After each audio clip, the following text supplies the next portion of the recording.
How's everyone doing today? My name is David. I'm a practical nursing student from McFatter. Hope you're having a great weekend. Just here to talk to you a little bit about obesity and overweight.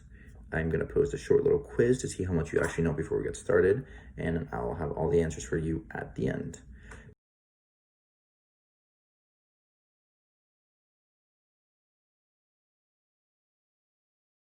But just to get started, the main difference between obesity and overweight is actually based on a scale that you have to understand. It's called the body mass index, and it's a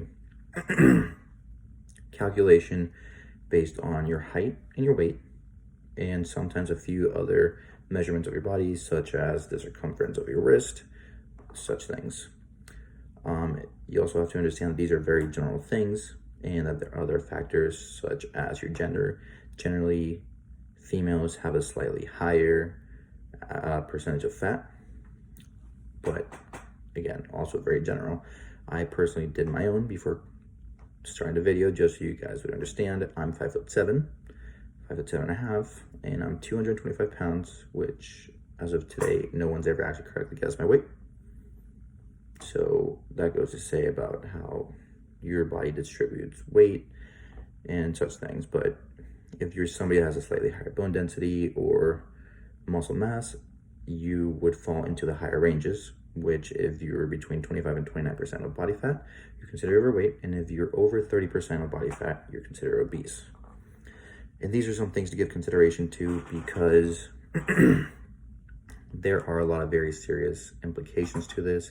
Once you go over being obese or overweight, you fall at risk for a lot of cardiac and respiratory diseases. To put it into like today's terms, for example, you have to think of, say, it's much harder for your heart and lungs to work if you're overweight. In terms of today, when COVID's a respiratory disease, you're much more likely to suffer severe complications from COVID than you would from COVID if you were not overweight.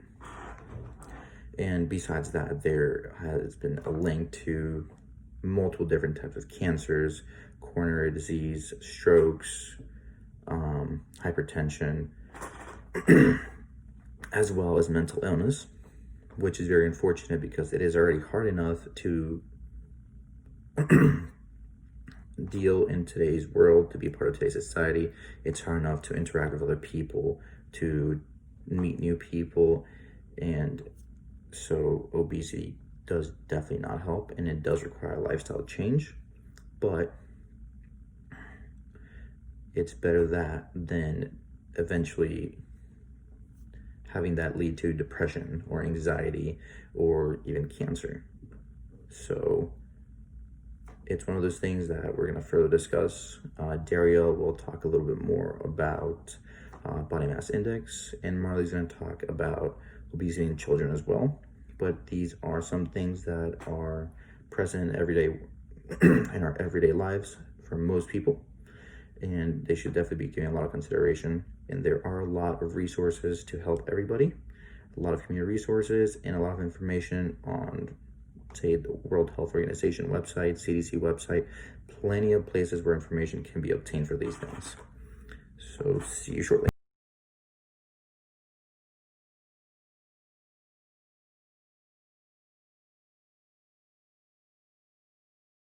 Hi, my name is Marlena, and as a mom of two, getting my children to eat healthy is no easy task.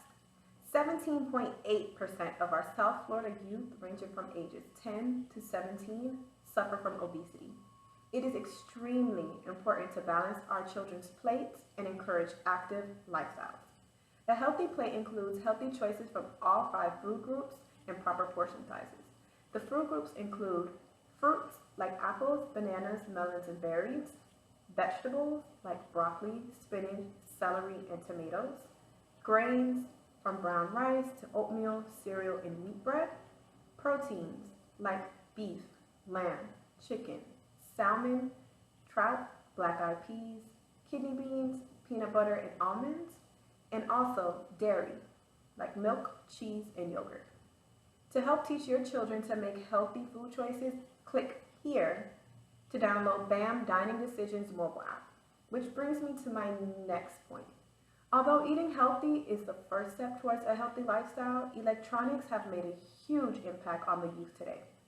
Gaming systems, social media, and streaming services have taken the place of outside play.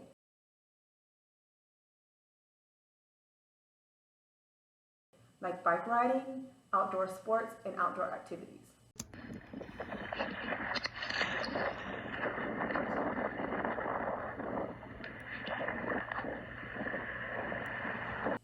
Sedentary lifestyles, in addition to unhealthy eating and sleep habits, can lead to obesity. Children need at least 60 minutes of physical activity every day. So let's get up and get active, and let's eat healthy. To learn more about childhood obesity, check out these resources.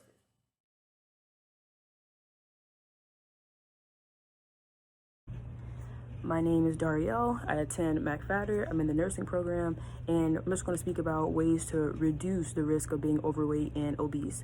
There's many factors that contribute to a person being overweight or obese, such as socioeconomic status, culture, how we prepare our foods, your genetic makeup, like your hormones, high hormones, low hormones.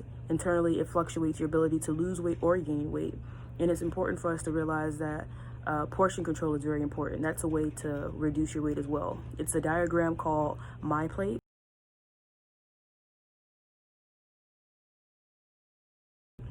And it tells you how much protein you need, carbs, fats, all that. And it tells you how much you need to maintain your weight or to lose weight. And then you have a BMI calculator, which is body mass index. And it calculates your weight and your height and gives you the average of how much you should weigh according to your average height and weight. The scale varies, but it gives you a pretty decent range of what your weight should be. So it gives you an idea whether or not you are obese. So from there, you can figure out new ways to reduce it, such as instead of going out to eat so much, stay home, try new recipes. It's not bad to eat out, but don't do it all the time.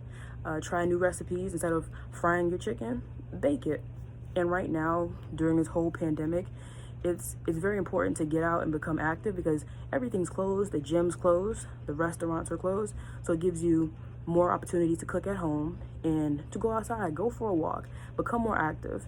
During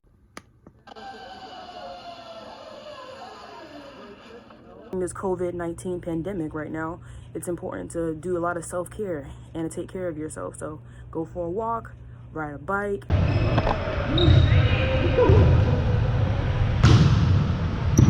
Yes, look at the shadow.